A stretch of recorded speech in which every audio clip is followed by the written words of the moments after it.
अस्सलाम वालेकुम वरहमतुल्लाह। हाँ बच्चों, आज हमारा जो टॉपिक रहेगा वो है potential energy of A spring. देखिए, पोटेंशियल एनर्जी के बारे में जब हमने बात की थी तो हमने कहा था energy possessive by body due to state of position और हाइट और कॉन्फ़िगरेशन। तो उस वक्त भी मैंने एक स्प्रिंग के बारे में बात की थी कि किस तरीके से हम एक स्प्रिंग का कॉन्फ़िगरेशन जब चेंज करते हैं तो उसमें पोटेंशियल एनर्जी जो है वो स्टोर हो जाती है। और आज हम देखना चाहेंगे कि ये पोटेंशियल एनर्जी जो एक स्प्रिंग में स्टोर हो सकती है वो कितनी होती हैं, क्या होती हैं, किस तरीके से हम उसको देखते हैं। तो देखिए, अगर हम एक स्प्रिंग ले लेते हैं नॉर्मल, जो इस स्प्रिंग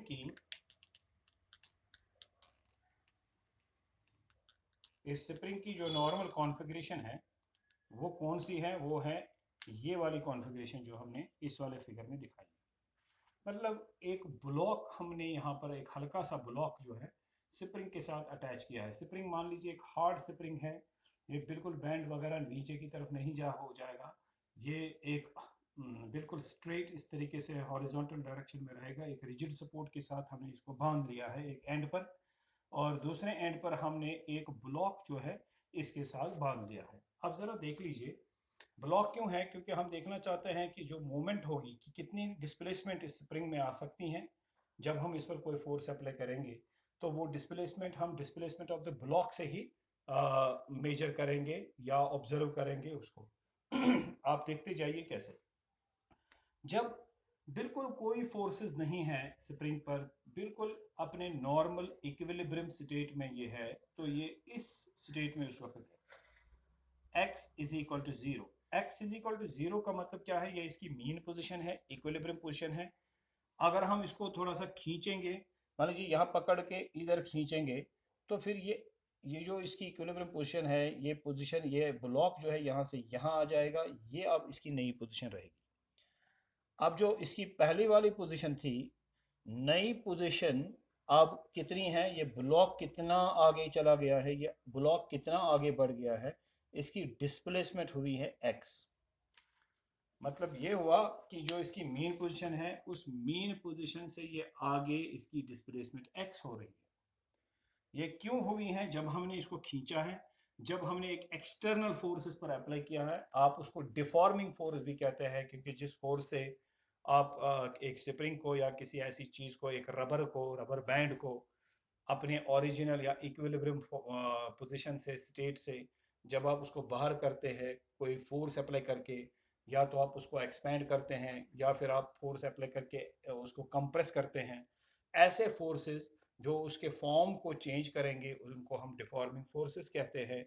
यह हमारा एक चैप्टर भी आता है जब हम इलास्टिसिटी जिसमें हम पढ़ते हैं, तो उस वक्त हमें ये सीखने को मिलता है कि भाई ये फोर्सेस जो होते हैं ये क्या होते हैं। जो हम फोर्सेस अप्लाई करते हैं, तो वो फोर्सेस जो डिफॉर्मिंग फोर्सेस होते हैं किस तरीके से ये काम करते हैं।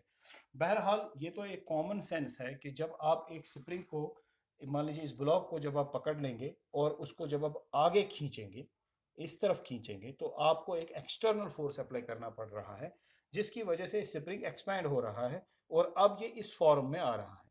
और ये ब्लॉक जो यहाँ पर था, ये इस पोजीशन से हटकर आगे की तरफ इस पोजीशन पर जाता है और इसकी डिस्प्लेसमेंट हो रही है x।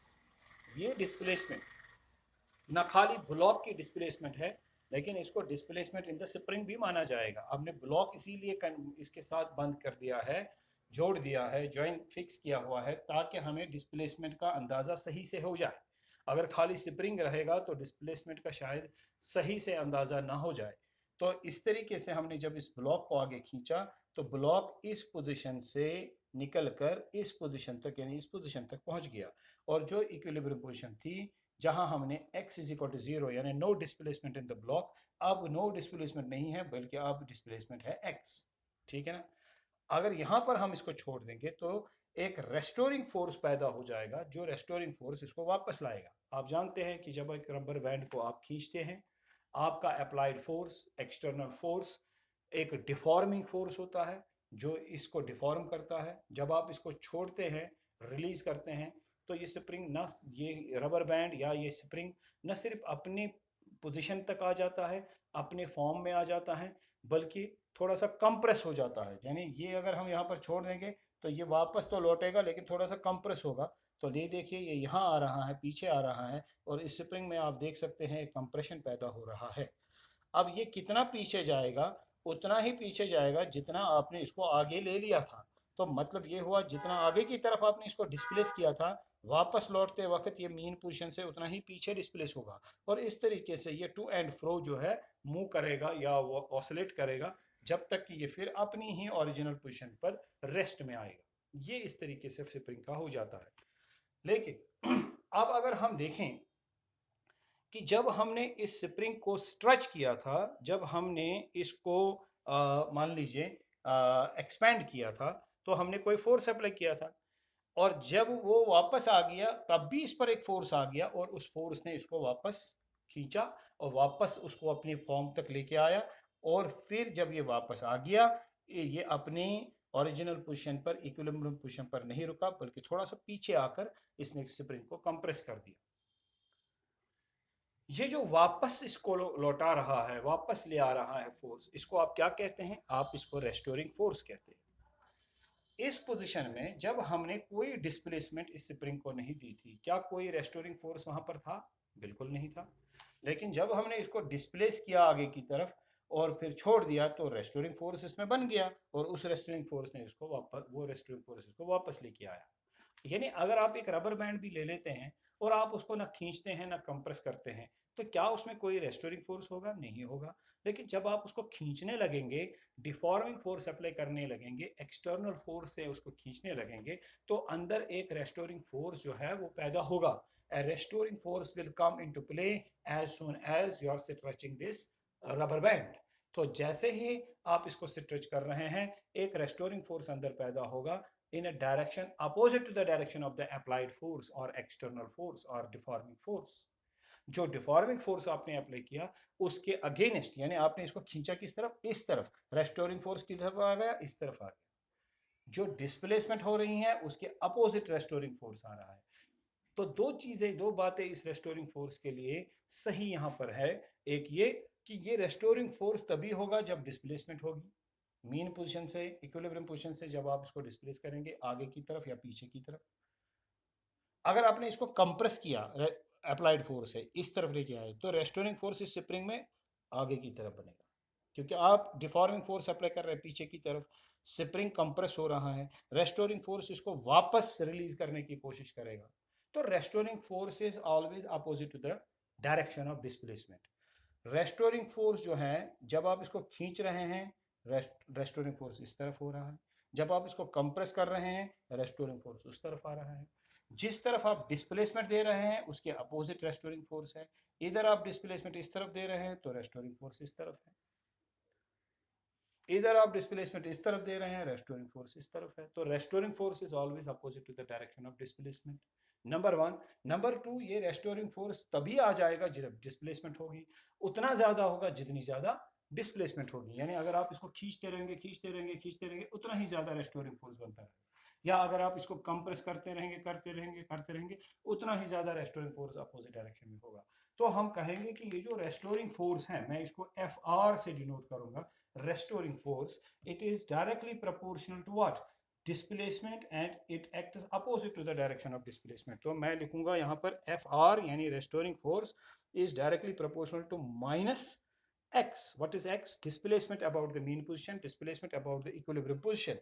And why is this negative sign there? Because restoring force is opposite to the direction of displacement. Restoring force उतना बढ़ जाता है जितनी डिस्प्लेसमेंट बढ़ेगी। सो रेस्टोरिंग फोर्स उतना कम होगा जितना डिस्प्लेसमेंट कम होगी इक्विलिब्रियम पोजीशन से, मीन पोजीशन से। तो restoring force is directly proportional to what? Displacement. And restoring force is opposite to the direction of displacement. It acts opposite to the direction of displacement. ठीक है ना? अगर हम इसको इक्वलिटी में लिखें तो we will write F R is equal to minus K X. ठीक है ना? सो ये है जी आपका restoring force is equal to minus K X. ठीक है? के इज कांस्टेंट ऑफ प्रोपोर्शनलिटी। लेकिन ये के होता क्या है यहाँ पर? इस के को अगर आप देखें, अगर के का सिर्फ मैग्नीट्यूड निकाला जाए, देखा जाए, तो आपको मिलेगा ये positive F R divide by x, क्योंकि मैंने नेगेटिव साइन नहीं रखी, क्योंकि मैंने के का सिर्फ मैग्नीट्यूड यहाँ पर लिखा। या मैं इस तरह से लिख सकता हूँ, के is mod of what, F R by x. अगर मैं लिखता, सपोज अगर मैं यहाँ से के निकालूं तो मुझे मिलेगा K is equal to restoring force divide by X, लेकिन विद नेगेटिव साइन। अगर मैं खाली के का मैग्नीट्यूड लिखूं, शाबाश, तो मैं लिख सकता हूं, और के जो है इसका मॉड जो है वो नेगेटिव साइन को ओमिट करके आएगा, F R divide by x. तो व्हाट इज दिस के? के इज ए कांस्टेंट और इसका मैग्नीट्यूड होता है restoring force per unit displacement. It is called spring constant. इसको हम क्या कहते हैं? Spring constant.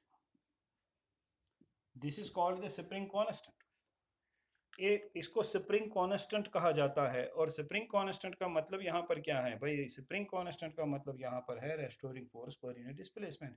यानी अगर यूनिट डिस्प्लेसमेंट इसको दी जाए, मान लीजिए 1 सेंटीमीटर डिस्प्लेसमेंट दी जाए, तो कितना रेस्टोरिंग फोर्स इस स्प्रिंग में पैदा होगा? अब हर स्प्रिंग में एक जैसा रेस्टोरिंग फोर्स तो पैदा नहीं होगा। अगर एक स्प्रिंग को आप डिस्प्लेस करेंगे 1 सेंटीमीटर, दूसरे को भी करेंगे 1 सेंटीमीटर, एक में ज्यादा रेस्टोरिंग फोर्स पैदा हो सकता है, दूसरे में कम।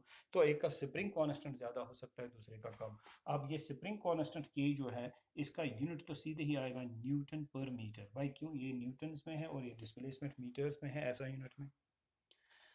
अब ये तो चीज हो गई, ये आप कॉपी भी कर सकते हैं, ठीक है ना। और के इज द स्प्रिंग कांस्टेंट। के क्या है? Spring constant. अब आगे बढ़ते हैं।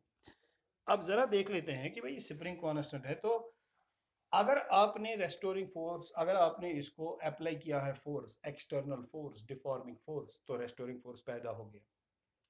यूजुअली आम सी चीजों में जो जो इलास्टिक बॉडीज भी हैं, रेस्टोरिंग फोर्स हमेशा ही थोड़ा सा कम ही होता है then the deforming force, applied force. जितना, यानी अगर आप बार बार बार बार स्प्रिंग को खींचते रहेंगे तो उसमें एक परमानेंट एक्सपेंशन पैदा हो जाएगा। इसका मतलब क्या हुआ कि जब आप जिस फोर्स से आप खींच रहे हैं वो एक्सटर्नल फोर्स है, डिफॉर्मिंग फोर्स है। जो इसको वापस ला रहा है वो रेस्टोरिंग फोर्स है। जब इसमें परमानेंट एक एक्सपेंशन पैदा हो गया तो इसका मतलब आपका डिफॉर्मिंग फोर्स हल्के से ज्यादा था, किससे? रेस्टोरिंग फोर्स से। और रेस्टोरिंग फोर्स उतना ज्यादा नहीं था कि जितना डिफॉर्मिंग फोर्स था, इसलिए इसको वो वापस अपने, बिल्कुल अपने वापस एग्जैक्टली अपने फॉर्म में नहीं ला सका। मगर जो परफेक्टली इलास्टिक बॉडीज होती है, परफेक्टली इलास्टिक का मतलब होता है कि उनमें रेस्टोरिंग फोर्स को माना जाता है डिफॉर्मिंग फोर्स के बराबर होता है। जितना फोर्स आप अप्लाई कर रहे हैं एक्सटर्नल फोर्स, उतना ही रेस्टोरिंग फोर्स बनता है और अपोजिट डायरेक्शन में बनता है। ठीक है कि नहीं? इनको एक्शन एंड रिएक्शन नहीं मानना, क्योंकि ये दोनों एक ही बॉडी पर एक्ट हो रहे हैं। आप जानते हैं डिफॉर्मिंग फोर्स किस पर आपने अप्लाई किया, एक्सटर्नल फोर्स किस पर अप्लाई किया? स्प्रिंग पर। रेस्टोरिंग फोर्स किस में पैदा हो गया? स्प्रिंग में ही। तो action and reaction do not act on same body, तो इनको हम एक्शन रिएक्शन नहीं मान सकते। ये इक्वल हो सकते हैं, अपोजिट हो सकते हैं।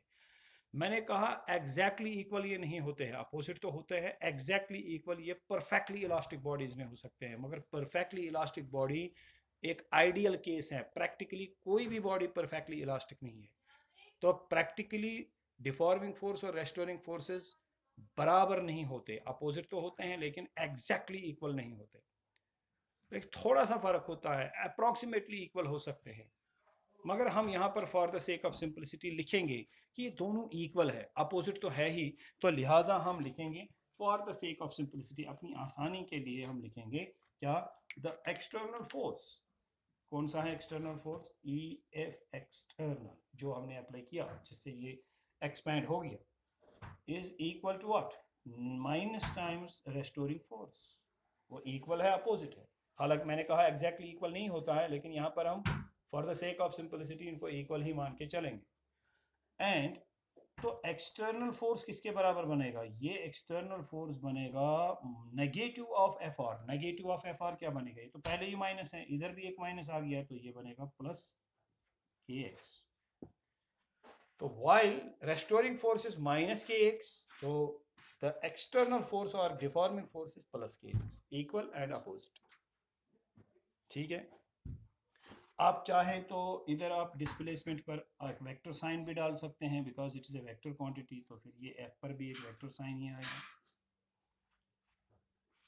फोर्स वेक्टर क्वांटिटी है, डिस्प्लेसमेंट भी वेक्टर क्वांटिटी है, ठीक है ना? ठीक है।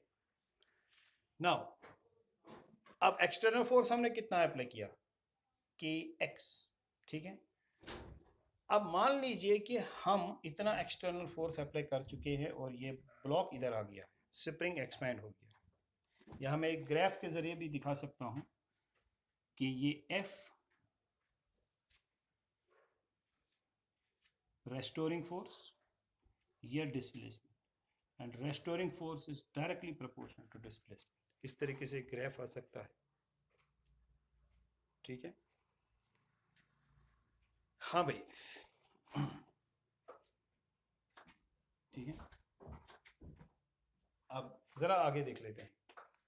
अब आपने इसको एक्सपेंड करके यहां तक पहुंचा दिया है और आपका एक्सटर्नल फोर्स जो है वो के एक्स है। अगर आप हल्के से इसको और आगे बढ़ाते हैं और छोटी सी डिस्प्लेसमेंट इसको और दे देते हैं, और वो छोटी सी डिस्प्लेसमेंट क्या है, डी एक्स, ये इतना आप और आगे इसको डिस्प्लेस करेंगे तो कुछ ना कुछ वर्क तो करेगा ये एक्सटर्नल फोर्स। ये कितना वर्क करेगा, small amount of work in displacing this block, in displacing this spring is equal to जो आपने फोर्स अप्लाई किया एक्सटर्नल फोर्स इनटू जितनी डिस्प्लेसमेंट हो गई। Dot product of force and displacement is work, work is a scalar quantity, इस पर हम vector sign नहीं डालेंगे, ठीक है भाई। अब अगर आगे देखेंगे तो ये एक्सटर्नल फोर्स कितना है आप जानते हैं, इट इज के एक्स, तो इसको हम सब्स्टिट्यूट करेंगे, D W is equal to K X into D x.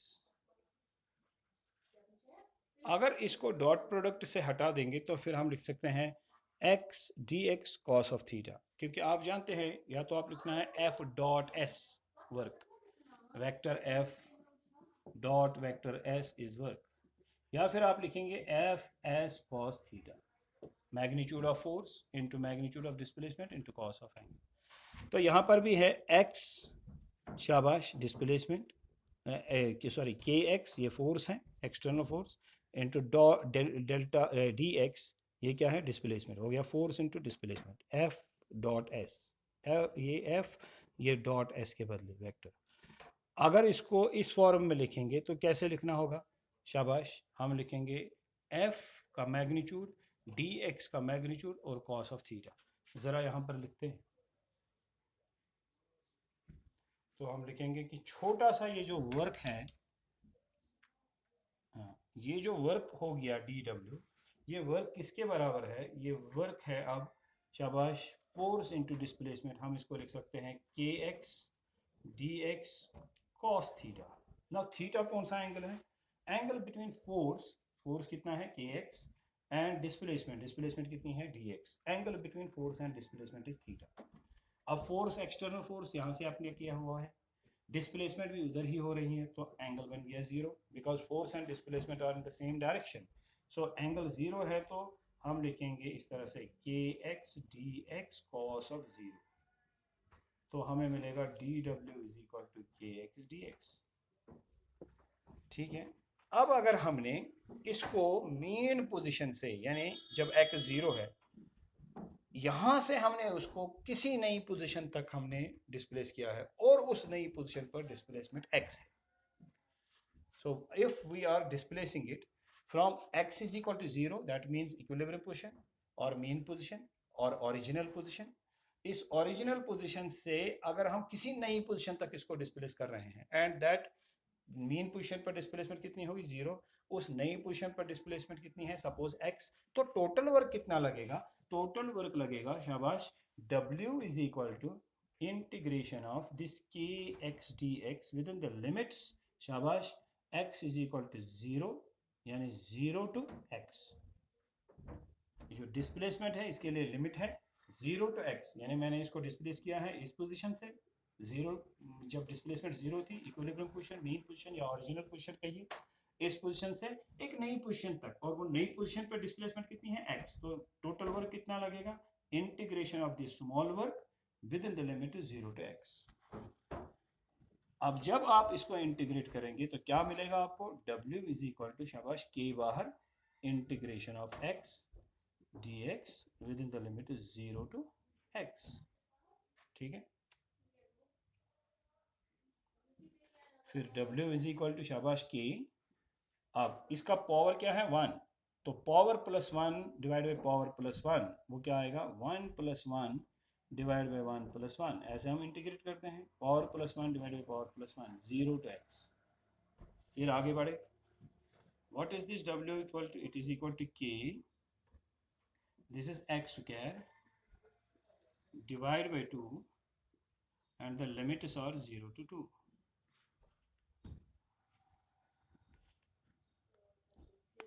limits are 0 to 2, sorry 0 to x, 0 to x।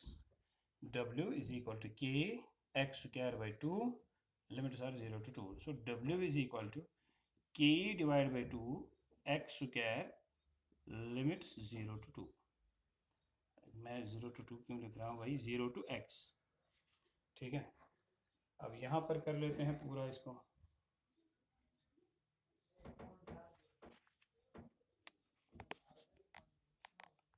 Then what do we get is w is equal to k by 2। अब limit से apply कीजिए। हाँ भाई, पहले मैं वो step वापस लिखता हूँ, w is equal to k by 2 x square 0 to x, ये उधर से हमने लिखा था, इधर हमने वापस इसको लिखा। हाँ, w is equal to शाबाश k by 2। अब इस x को अपर लिमिट मिलेगा पहले x स्क्वायर माइनस फिर x के बदले लोअर लिमिट, आपका लोअर लिमिट क्या है भाई 0, तो 0 स्क्वायर, तो w कितना आएगा, so w is 1/2 of k square. ये वर्क आपने किया है जब आपने इसको डिस्प्लेस किया है mean position x is equal to 0 से एक नई पोजीशन जहां पर डिस्प्लेसमेंट x के बराबर है। तो जब आपने वर्क किया है इस पर, तो वर्क है 1/2 ऑफ k x स्क्वायर। यही वर्क इसमें स्टोर होगा in the form of potential energy. ये वर्क इसमें स्टोर होगा in the form of potential energy, और हम उसको कहेंगे elastic potential energy. Therefore potential energy stored in the spring. भाई पोटेंशियल एनर्जी जो स्टोर हो गई किसमें, स्प्रिंग में, is potential energy equal to work is equal to 1/2 of k x square. बस ये, and this potential energy is called elastic potential energy of the spring. यहां हमने एक एक्सप्रेशन डिराइव की किसके लिए, एनर्जी स्टोर इन स्प्रिंग के लिए। ठीक है ना, और याद रहे मेन चीज जो आप इसमें आपने देखी, रेस्टोरिंग फोर्स इज शाबाश माइनस की x, मतलब restoring force is directly proportional to displacement, it is directed opposite to the direction of displacement। ये directly proportional to displacement है, जितनी displacement ज्यादा उतना restoring force ज्यादा, लेकिन इसकी डायरेक्शन हमेशा opposite to the direction of displacement है। इस रिलेशन को हम हुक्स लॉ भी कहते हैं। ठीक है ना, ये जो रिलेशन रेस्टोरिंग फोर्स और डिस्प्लेसमेंट के बारे में हमने कही, इसको हुक्स लॉ भी कहते हैं, हुक्स लॉ। ठीक है ना, HOOKE apostrophe S, Hooke's law, and this relation is called Hooke's law। आई बात समझ में? तो ये क्या हमें मिला, हमें मिला है पोटेंशियल एनर्जी स्टोर्ड इन स्प्रिंग। अब मैं एक न्यूमेरिकल इस पर आपको बताता हूं ताकि हम इसको अच्छे से समझ सकें और अप्लाई भी कर सकें। न्यूमेरिकल है, इफ ए स्प्रिंग, मैं यहां पर लिखूंगा, if A spring stretched to 10 centimeters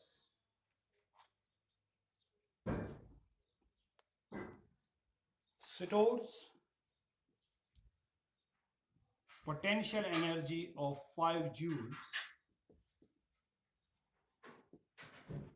ठीक है,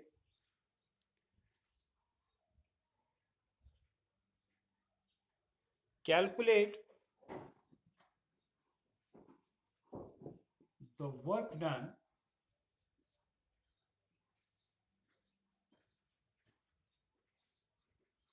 to stretch it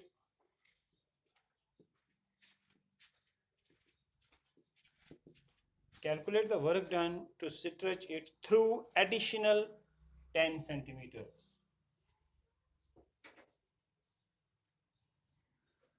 Through additional 10 centimetre. मैं पहले ये समझाता हूँ आपको। एक स्प्रिंग को हमने ऑलरेडी स्ट्रेच किया है, कितना 10 सेंटीमीटर, और स्ट्रेच किया तो फिर उसमें क्या होगा, हमने फोर्स अप्लाई करना होगा, वर्क करना होगा, तो वो वर्क स्टोर होगा उसमें इन the form of potential energy.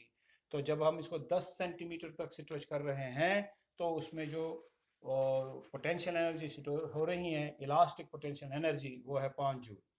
ठीक है।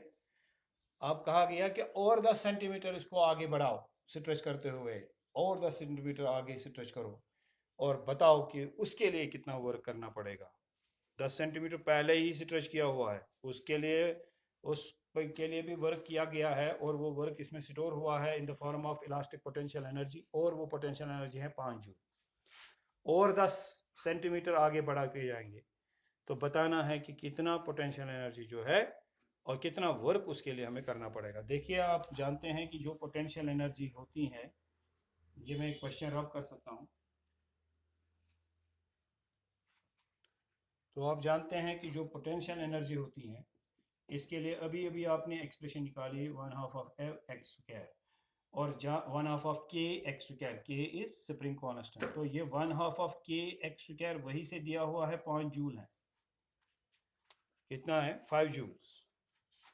तो 5 जूल्स, मगर x कितना है? 10 centimetre. 10 centimetre x is equal to 10 centimetre. 10 centimetre का मतलब क्या होता है?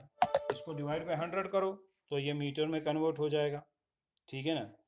तो 10 सेंटीमीटर डिवाइड बाय 100 तो ये मीटर बनेगा, which is equal to 0.1 metre. ये x हो गया। अब अगर आप जानते हैं कि 1/2 ऑफ के x square is 5,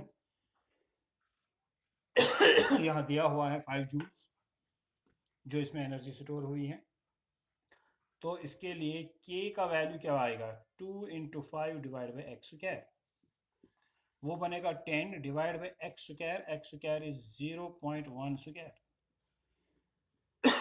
which means k is equal to 10 divide by 0.1 square. तो ये जो 10 डिवाइड बाई 0.1 स्क्वायर है, हाँ, इसका क्या वैल्यू आएगा? इसका वैल्यू आएगा, इसमें ये 100 दो जीरोस ऊपर जाएंगे, 1000 बनेगा। 1000 डिवाइड बाई 1 तो ये बनेगा 1000 न्यूटन पर मीटर। ये के है। अब के का पहले हमने वैल्यू निकाला। ठीक है भाई। अब आप मुझे बताइए, जब आप इसको आपने खींचा हुआ था, कितना खींचा था? आपने पहले ही 10 सेंटीमीटर खींचा है, और आप 10 सेंटीमीटर खींचना चाहते हैं, तो नई डिस्प्लेसमेंट बन जाएगी ना। तो न्यू डिस्प्लेसमेंट, शाबाश, न्यू डिस्प्लेसमेंट। डिस्प्लेसमेंट को आप कहां से मेजर करेंगे? मीन पोजीशन से। पहले कितना है? 10 सेंटीमीटर, और कितना बन गया? 10 सेंटीमीटर, टोटल बन गया 10 सेंटीमीटर प्लस 10 सेंटीमीटर। तो नई डिस्प्लेसमेंट अब इसकी है 20 सेंटीमीटर। अरे भाई, स्प्रिंग को पहले ही आपने 10 सेंटीमीटर खींचा हुआ है, और 10 सेंटीमीटर खींचेंगे, तो इसका मतलब 10 + 10, मीन पोजीशन से लेकर अब जो एक्सट्रीम पोजीशन है, नई पोजीशन है, उस तक की डिस्प्लेसमेंट जो है वो 10 centimetre plus 10 centimetre, that is 20 centimetre. 20 centimetre अगर मीटर्स में लिखेंगे तो 0.2 मीटर्स, ये आपकी नई डिस्प्लेसमेंट है। ठीक है। तो जब ये डिस्प्लेसमेंट है तो इस वक्त आपकी पोटेंशियल एनर्जी कितनी बनेगी? नई पोटेंशियल एनर्जी जो आप होगी वो कितनी होगी? पहले कितनी थी? 5 जूल। अब नई कितनी होगी वो देखना है। New potential energy in the spring. Spring में नई पोटेंशियल एनर्जी है फिर से K, और नई डिस्प्लेसमेंट जो है, मान लीजिए वो x डैश है, x dash square divide by 2। भाई ये क्यों? 1/2 ऑफ के एक्स स्क्वायर होता है। 1/2 ऑफ के एक्स तो अब नहीं है, x डैश है, नई डिस्प्लेसमेंट 20 सेंटीमीटर है, उसके बदले हमने x डैश लिखा, तो 1/2 ऑफ के एक्स स्क्वायर के बदले 1/2 ऑफ के एक्स स्क्वायर के बदले हम लिखेंगे 1/2 ऑफ के एक्स डैश स्क्वायर। 1/2 ऑफ के तो स्प्रिंग का वही रहता है, चाहे आप उसको खींचे ना खींचे, के तो स्प्रिंग कांस्टेंट होता है, इसका वैल्यू हम निकाल चुके हैं, वो है 1000 इंटू एक्स डैश जो है अब आपका 0.2, लिखिए 0.2 स्क्वायर, ठीक है ना। तो ये सारा जो है ये कितना बनेगा, ठीक है। इसको अगर हम कैलकुलेट करें तो ये बनेगा आपको, यहाँ से ये कैंसिल हो जाएगा, 4 यहाँ से 100 आ जाएगा, 100 यहाँ 2 जीरोस कटेंगे, तो इसका मतलब ये 20 जूल्स आएगा, यहाँ 20 आएगा। अब बताइए पहले ही इस स्प्रिंग में कितनी एनर्जी थी, 5 जूल्स। आपने और आगे खींचा क्यों, कितनी एनर्जी बन गई, 20 जूल्स। इसका मतलब जो इंक्रीज इन पोटेंशियल एनर्जी है वो कितना है, कितना पोटेंशियल एनर्जी इंक्रीज हुई है, तो हम कहेंगे चेंज कितनी हुई है पोटेंशियल एनर्जी, और जितनी एनर्जी पोटेंशियल एनर्जी इंक्रीज हुई है उतना ही आपने वर्क किया है, देयरफॉर हम लिखेंगे वर्क डन